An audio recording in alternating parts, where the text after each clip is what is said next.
What's up, guys? Chase Oliver 68 here, bringing you my WWE Raw review for June 17th, 2013. And boy, what an episode. Let's kick it off. So, after the events of Extreme Rules, where Alberto Del Rio beat Dolph Ziggler, he comes out to the ring, pretty much convinces he's a heel. He says, you know, you guys were chanting USA for Jack Swagger. You guys were cheering Dolph Ziggler when he attacked me and injured Alberto Del Rio, making good, strong points in defense to himself, and that's what heels normally do in the WWE nowadays, so he's officially a heel. Out comes CM Punk, and right when CM Punk comes out, Paul Heyman's trying to say, no, Punk is not going to fight. My clients don't fight unless it's a big deal. And then CM Punk's like, Paul, I know, but I'm not your client. I'm your friend.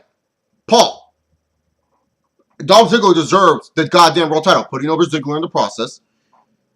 I just want to fight Del Rio because he calls himself the best. And now CM Punk is just looking to fight people who call themselves the best. He's looking to prove that he is the best. And that's a CM Punk character we like. A character that claims he's the best. Not the CM Punk claiming and clamoring for respect. We already know he's one of the best in the business. But he wants to keep on proving it every single night. That's a good babyface for CM Punk. Overall, this sets up Del Rio versus Punk for tonight's Raw main event, and in all honesty, I love it. Great shit that the WWE did here. Alright, so we get Wade Barrett coming out for an IC title rematch, but honestly, it's not a big deal, this IC title rematch, because Vicky Guerrero comes out and announces a surprise. A surprise? Who could it be? The return of Christian. Christian comes out. Captain Charisma is back, baby! And Christian ends up beating Wade Barrett. Great job for a return for Christian. Great move here by the WWE. Really did like this. Sheamus versus Cody Rhodes and Damian Sandow. Sandow gets a win by roll-up, and Sheamus ends up bro-kicking Cody Rhodes. And while we're doing this, while we're talking about Sheamus, he has a new phone line, 1-800-FELLA. Now, guys, I'm going to call this phone line. That's right, 1-800-33-LLA. Fella, 1-800-FELLA. This is 1-800-FELLA. I'm going to call it. Gonna see if Sheamus can bro-kick my problems. So, it's on speaker. You know I'm calling it. Wait, what? Your call cannot be completed as dialed. What? Please check the number and dial again. What are you talking about? What? So I guess that phone number is not real. So do not try to call 1-800-FELLA, folks. I guess it's not real whatsoever. So pretty much Randy Orton took on Daniel Bryan, and we had stipulations to choose from. No DQ, no count out, and 2 out of 3 falls. Yeah, whatever. No DQ ended up winning it. And during the match, it seemed like Daniel Bryan got injured. And Randy Orton was focusing on the injuries, and at one point the doctors came in. So, you know, the match itself, was pretty decent. I'm glad that they didn't show off way too much moves. I liked how no one really got their finisher in this match. Like Daniel Bryan didn't hook in the no lock or the lapel lock, if you want to still call it that. And Randy Orton did not hit the RKO, aka the Diamond Cutter. That no one hit their finishers on each other. I love that. And not only that, in this whole situation where Daniel Bryan, you know, he looked like, you know, weak. The doctors were looking over him, and they were just trying to see what's going on. And Daniel Bryan, after that, came back into the ring and started storming and beating up Randy Orton, and it showed. Daniel Bryan, even though he got hurt, he's still a strong character. He's still someone really, really strong, and nothing's going to hold him back. And Randy Orton ended up, you know, doing a back suplex on him onto the outside. And it shows to me personally, this little theme, it's very creative. It ended because the doctor said so. The doctor said so. Randy Orton helps Daniel Bryan up and says, hey, man, good job out there. You show you're a warrior. It seemed like Bryan got Orton's respect, and maybe this could lead on to more things. This is a match, Randy Orton and Daniel Bryan, that shouldn't be wasted on a Monday Night Raw. This should be built up to a pay-per-view. And to me, personally, I think that's what they're going to do. They're going to build this up to a pay-per-view, and winner gets a guaranteed shot at SummerSlam. Maybe you add Kane to the mix, because Daniel Bryan and Kane had a backstage segment similar to Jericho, how, you know, they each want a challenge for the WWE title. But pretty much, Randy Orton wins by referee decision. And, hey, my boy Orton, he ain't doing no job, baby.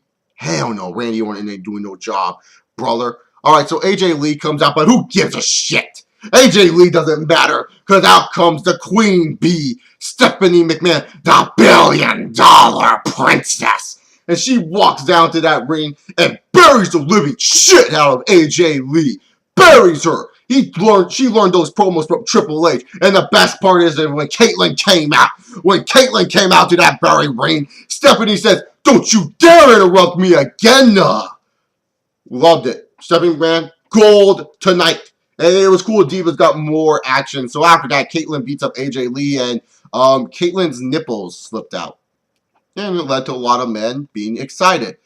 Alright, so we got a WWE United States title match. Kane versus Dean Ambrose. Very short. It ends when all the Shield comes out. They triple powerbomb Kane. And earlier in the night, Triple H wanted Becky to show the Shield an example. Wanted to punish the Shield. And the Shield was just joking around. They're like, "You're not going to punish us.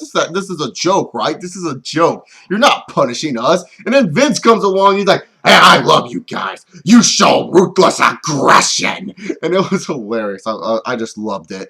And pretty much the Shield got off scot-free. And then this led to Vince McMahon, Stephanie McMahon, and Triple H's power struggle that they're doing. It led to a segment later on in the night.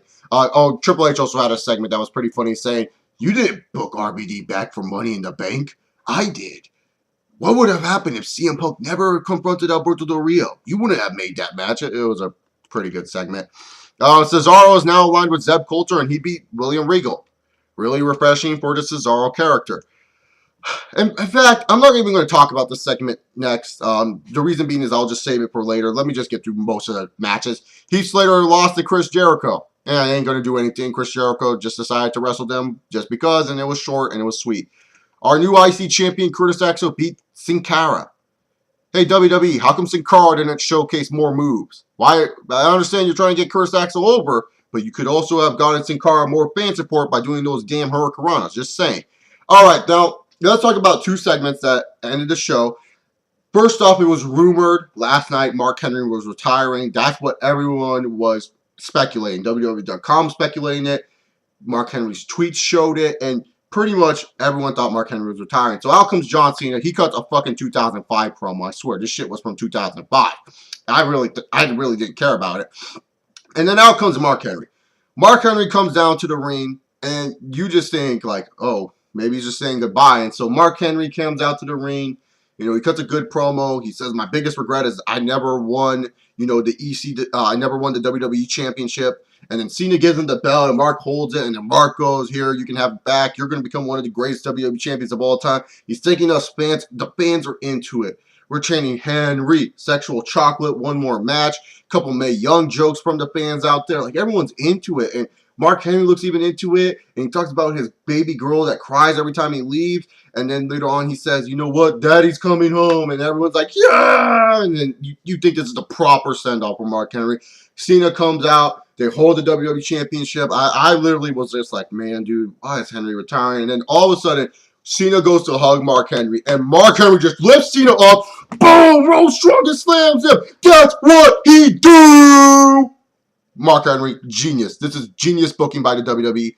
Truly loved it. Loved the swerve. He played us all. He just wants a WWE title shot with John Cena, and he's getting one at Money in the Bank, as it was confirmed by Vicky Guerrero and Brad Maddox. What can you say? Great move.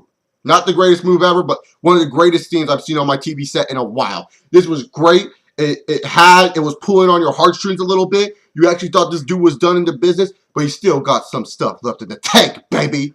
Now we move on to the main event, CM Punk versus Alberto Del Rio. And in all honesty, the match itself, it was all right. But one thing that was key in this match is that Paul Heyman was not in CM Punk's corner. That was because Punk didn't want Paul Heyman in the corner. It was because, he felt Paul Heyman was trying to cost him his match against Jericho, because Punk didn't know why Heyman was on the corner of the match in the first place when he was trying to GTS Jericho the first time. So he's just said, "Hey, look, we're always friends. I'm always going to be a Paul Heyman guy, but I don't want you outside in the ring." So pretty much just led to, Paul Heyman getting questioned all night, people getting the wrong idea. And then later on, Paul Heyman's like, "You know what, Punk, I understand. You're the best. You're the best in the world." And hugs Punk before the match. And Del Rio and Punk put on a good showing.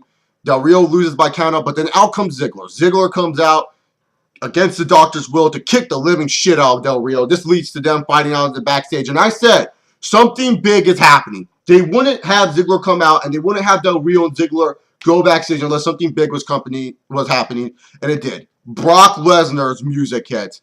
And holy fucking shit. Shit was about to go down. Lesnar comes out. Same type of dealing with the whole John Cena and Brock Lesnar build up. You have Lesnar come out going boom, boom, boom, boom, boom. You know, jumping up and down, really excited. And all of a sudden, he grabs a microphone. And you say, oh, fuck. Lesnar has to speak. We don't need to hear this fucker speak. Actions speak louder than words. And Brock Lesnar showed those actions by F5ing CM Punk in the middle of that ring. Woo! I cannot wait till CM Punk versus Brock Lesnar. Hopefully that's at SummerSlam. But anyways, overall thoughts for this Raw, pretty damn good stuff. I really did like it. Great direction heading towards Money in the Bank. You may have a Bryan and Orton on there, or maybe a triple threat between Bryan, Orton, and Kane for John Cena's belt, or whoever is the WWE champion at SummerSlam. You set up John Cena and Mark Henry in a great way, and this leads into a nice fresh feud for John Cena. I love it. And also, not to mention Punk and Lesnar. Great stuff. Overall, great episode of Monday Night Raw. You know this is the summertime with the WWE because they execute very well over the summertime. Really great stuff. Wyatt family still has time to debut. Shield, you know, they're losing a little bit of steam, but being involved in this whole McMahon thing may be good for the Shield. Maybe not. But McMahon, Triple H, and Stephanie feud, pretty damn interesting. I can't wait. Loving what I'm seeing so far. Hopefully they can keep up the momentum. Great episode, in my opinion. I'm out of here. Hope you guys enjoyed this video. If you did, you can subscribe by clicking the little icon or down below. Thumbs up or dislike this video, whatever. If you don't agree with me, you can just dislike the video. I don't give a shit about those dislikes. Comment down below your thoughts on Monday Night Raw. Did you like it? Did you hate it? Follow me on Twitter at ChaseOliver68. It's a Monday night. Don't do anything stupid. Stay at home. Study if you're in summer school. Get your grades up. Go do something great over the summer that you can remember. All right, I'm out of here. Peace!